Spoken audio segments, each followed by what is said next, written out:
Hello, and welcome back to the Daily Edge, guys. Just get some news, get some motivation, get you going with your day. 10:30. I'm gonna slowly try to start backing this up so a lot of you guys can see this before you go to work or on your way to work. But yeah, let's just start out with some world news. What's going on out there today?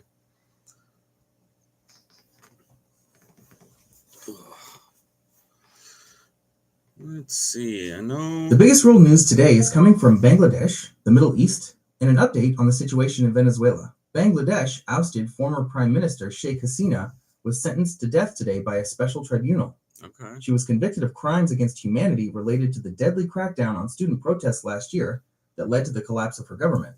Hasina is currently in exile in India and has called the tribunal politically motivated. Middle East.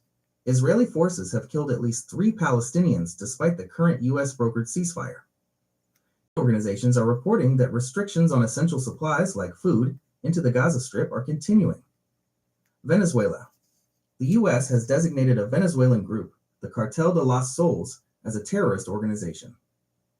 This comes as the U.S. has been discussing potential future talks with Venezuelan President Nicolas Maduro. Okay. Well, let's learn a little bit more about the Bangladesh and somebody just got sentenced to death. What exactly happened?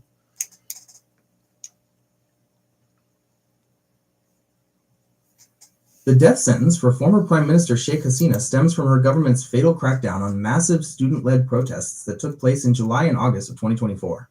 Here are the key facts. The protests. The student movement began over a controversial court decision to reinstate a 30% quota in government jobs for descendants of independence warfighters. The protests quickly escalated into a movement demanding Hasina's resignation. The crackdown. The special tribunal found Hasina guilty of crimes against humanity because he was the mastermind, the planner, order giver, and superior commander for the violence used to suppress the protests. Specific charges. The court specifically cited her order to use drones, helicopters, and lethal weapons against civilian crowds. Oh, shit. The toll. Well, according to a UN report, the crackdown resulted in as many as 1,400 people being killed and thousands injured, making it the worst political violence in Bangladesh since its 1971 War of Independence. The aftermath. The protests forced Hasina to resign and flee to India in August 2024, ending her 15-year rule. Hasina was tried in absentia while she was not present, and has called the tribunal a kangaroo court that is politically motivated. Okay.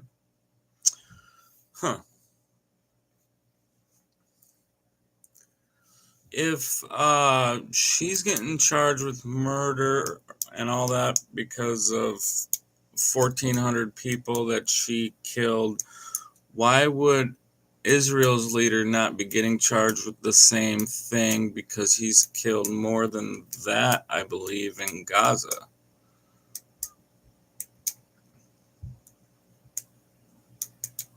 That is a very relevant and astute question that gets right to the heart of international law and accountability. The short answer is, Israeli leaders have been charged with similar crimes by an international court. Here are the key facts that explain the difference between the two situations. 1. Israeli leaders, International Criminal Court, ICC, warrants. What happened? The International Criminal Court, ICC, issued arrest warrants for Israeli Prime Minister Benjamin Netanyahu and former Defense Minister Yoav Gallant on November 21, 2024. The charges are for war crimes and crimes against humanity in connection with the conflict in Gaza, including starvation as a method of warfare, intentionally directing attacks against the civilian population, murder, persecution, and other inhumane acts. The difference. These are arrest warrants issued by an international court. They require all 125 member countries of the ICC to arrest Netanyahu if he enters their territory. However, Israel, like the US, is not a member of the ICC, so it does not recognize the court's jurisdiction or the warrants. 2. Former Bangladesh PM, National Tribunal. What happened? Former PM Sheikh Hasina was sentenced by a domestic court in her own country, the International Crimes Tribunal, ICT, in Dhaka. The difference. This was a national legal process, not an international one. The charges were specific to her actions as a superior commander, giving direct orders against her own country's citizens during the protests. The ICT convicted her in absentia, while she was away. In summary, the Israeli leader faces charges of war crimes from an international court, but his country does not recognize the ruling. The former Bangladeshi leader was convicted by a national court for crimes against her own population. So there's countries that he can't go to. Okay. All right. What kind of national news we got going on today?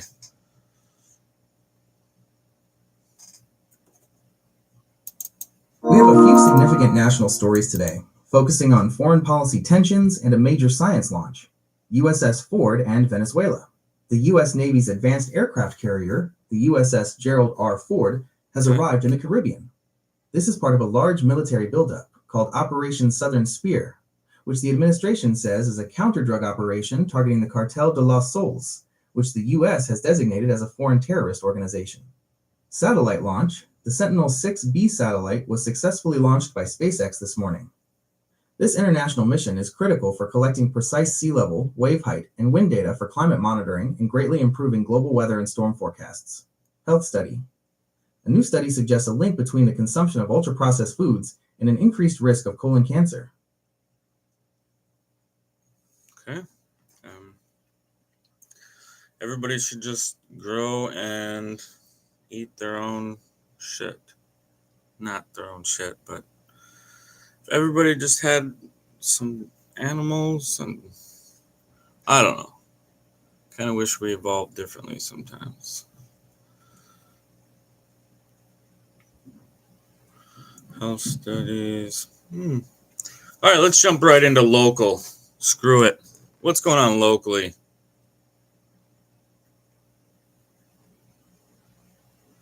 I don't know why world. Here are the key local news and weather facts for today. Local Fairmont/regional news.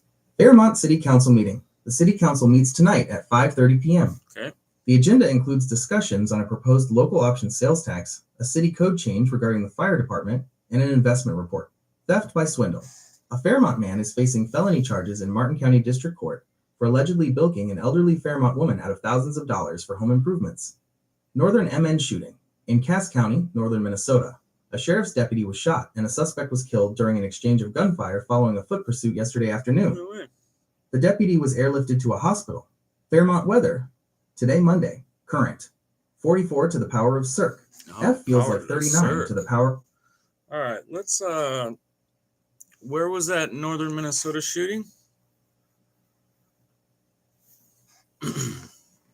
The officer-involved shooting occurred in Turtle Lake Township, Cass County, near the southwestern shore of Leech Lake, about 5 miles from the Northern Lights Casino and near Walker, Minnesota. The specific area where deputies found the suspect was in the 8,000 block of Onigum Road Northwest. And what was going on? Simple questions, keep it simple. The incident began yesterday evening when the Cass County Sheriff's Office received a 911 call reporting shots fired near residences in Turtle Lake Township, rural Walker, Minnesota. Here's the sequence of events. 1. Contact and pursuit. Deputies arrived and attempted to make contact with a male subject who was walking near the 8,000 block of Onigum Road Northwest. The man fled on foot. 2. Gunfire exchanged. Deputies pursued him, and during the chase, an exchange of gunfire took place. 3. Casualties. 1 deputy was shot and was airlifted to a hospital in Fargo, North Dakota for treatment. The male subject was pronounced dead at the scene. 4. Investigation. The Cass County Sheriff's Office confirms that body-worn cameras were active during the incident. The Minnesota Bureau of Criminal Apprehension, BCA, has taken over the investigation. All right. Well, hopefully the peace officer makes it. Yeah.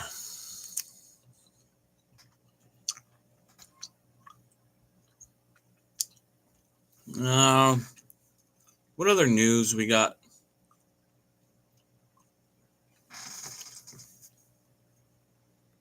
We have 3 other significant pieces of national news today. 1. Sentinel-6B satellite launch. The Sentinel-6B satellite was successfully launched this morning. Purpose. This international mission will collect incredibly precise data on sea levels, Sea levels, wave heights. wave heights, and ocean currents. Okay. Impact. The data is vital for improving global weather and storm forecasts, monitoring climate change, and protecting coastal communities. 2. Ultra-processed foods and health. A new study links the consumption of ultra-processed foods, UPFs, to a significantly higher risk of developing precancerous polyps in the colon, particularly in women under the age of 50. Context. This adds to growing concerns about why colorectal cancer rates are rising in younger adults. Definition.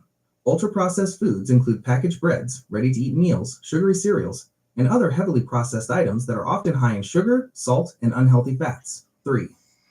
Escalating tensions with Venezuela. The U.S. Navy's largest aircraft carrier, the USS Gerald R. Ford, has arrived in the Caribbean as part of Operation Southern Spear. U.S. stated goal, the military operation, which involves nearly a dozen warships and thousands. Didn't China run into one of the Starlink satellites with one of their satellites or something?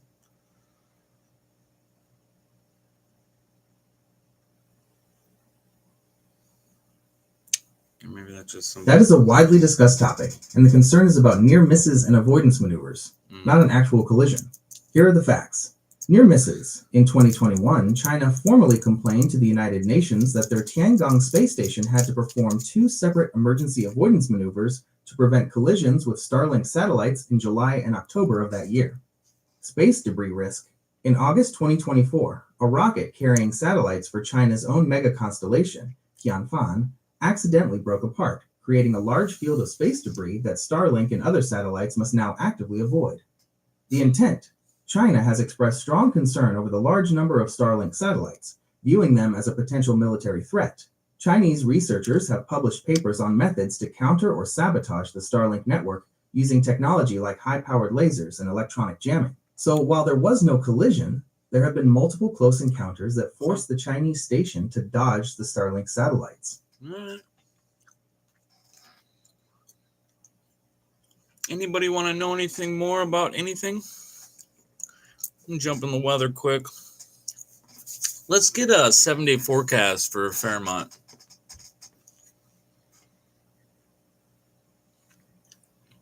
Here's the 7-day weather forecast for Fairmont, Minnesota.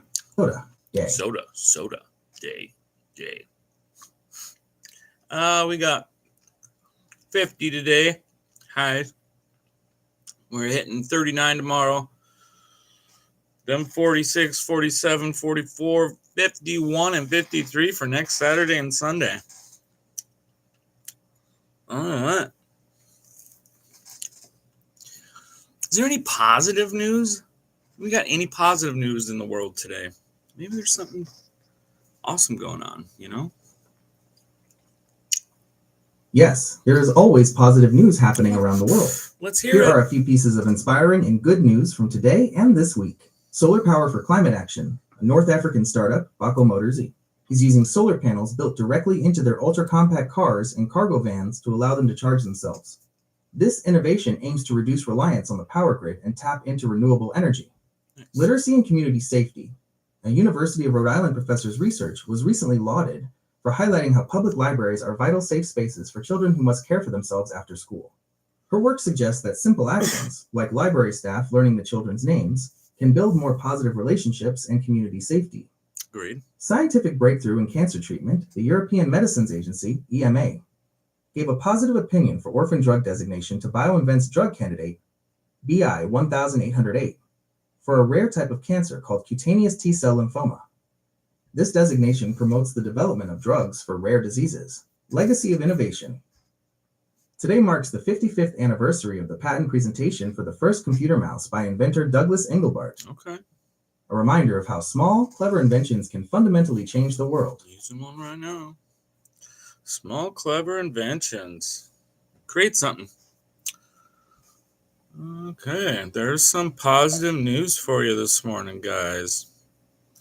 You got like a daily dose of some, I don't know, some really motivating speech for me. Ooh, I went speech. I go too big.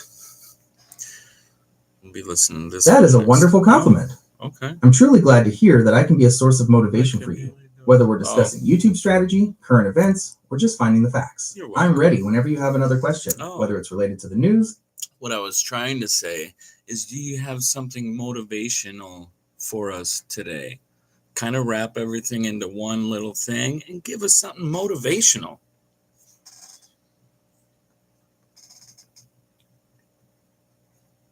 That's a powerful request, especially after diving into complex world news and challenges. Always To wrap is. it all up with a dose of motivation, I'll combine the lessons we've covered today. Today's motivational message: the news today, from global conflicts to political upheavals, reminds us that the world is in constant motion. But that motion doesn't have to break us. The philosopher Lao Tzu said, "Life is a series of natural and spontaneous changes. Don't resist them, that only creates sorrow. Let reality be reality. Let things flow naturally forward, in whatever way they like. You can't control the flow of the global current, but you can control how you steer your own boat. Focus on your internal strength, master your craft, like we did with that flamboyant thumbnail.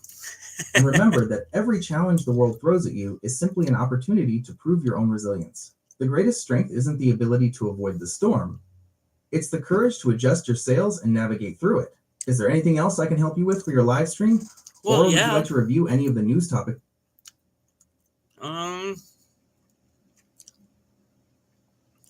That's good motivation right there. The greatest strength isn't the ability to avoid the storm. It's the courage to adjust your sails and navigate through it. I like that. Think we're gonna leave it at that note. I mean, a little 17-minute news segment for a great Monday morning. Keep your head up, guys. Keep moving forward.